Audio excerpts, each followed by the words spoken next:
Previously on From Wrecks to Race Cars. Let's make a race car.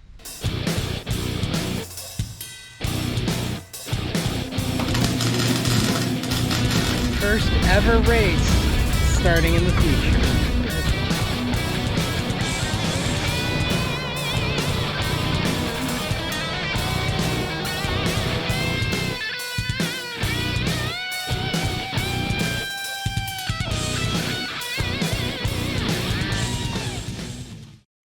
Season 3 is about to start for Wrecks to Race Cars.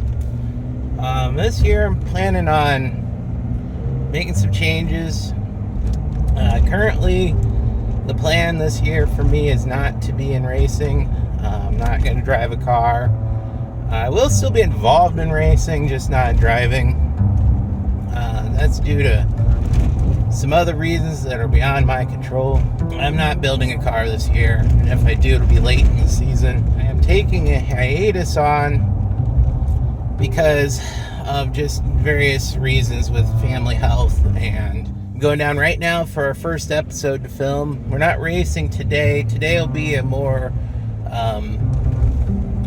modified car day, so that'll be really interesting. We're going to modify a car you wouldn't normally think would be on the racetrack.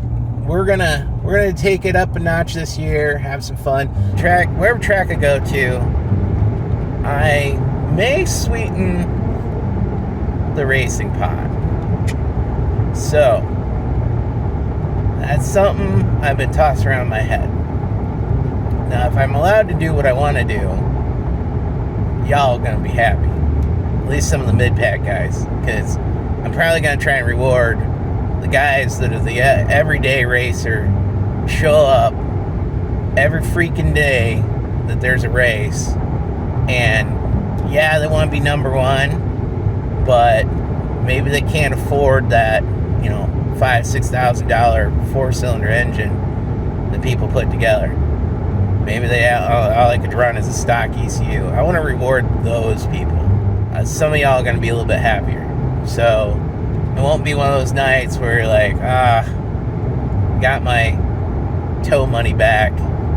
I want to make one lucky person, have an okay night. I'm going to try and do some driver interviews. That's another thing I would like to do. And that also draws people in. You're not just a car number on the track. You're a person. You have aspirations and dreams.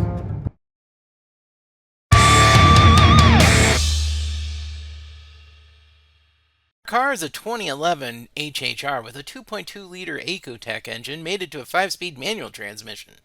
We've already installed the hobby stock roll cage, and the fuel cell has been located to the driver's side passenger seat, with the battery being relocated to the back side of the driver's seat. Finally, we're going to stiffen up the spring pockets and reinforce the rear end, and eventually get the windshield out via hammer. Is this springs? Springs and... No? Springs and shock absorbers. Springs and shocks. Yeah, there's a spring pocket and then there's a shock absorber. I've got new shocks coming for it because it's like this. It has a little bounce. Yeah. Down low, it looks like there's a nice beefy bracket there that we can brace up against. So we'll use that to tack it in. Get a good measurement off of that, and probably have to pound it in there, which is fine because that makes sure it's tight, and then tack it in there. What about bars that come from the hangline down to here? If you want to tie down there, it's gonna have to go up and then over. I just don't see the angle.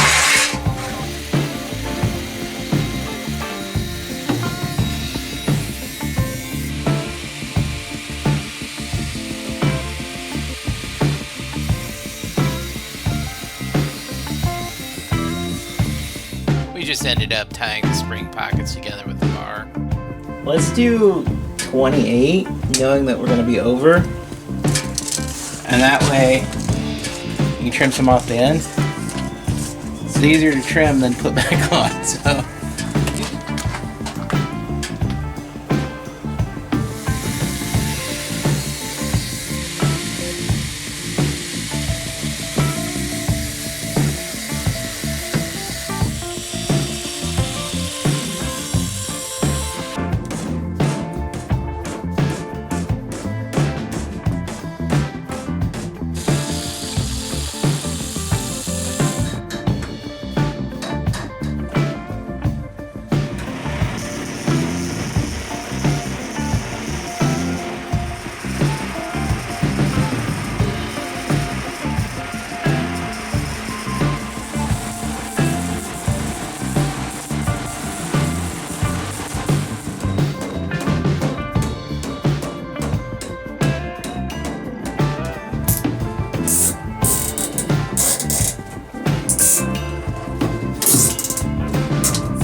what a weekend, folks. Thank you for sticking through this whole episode.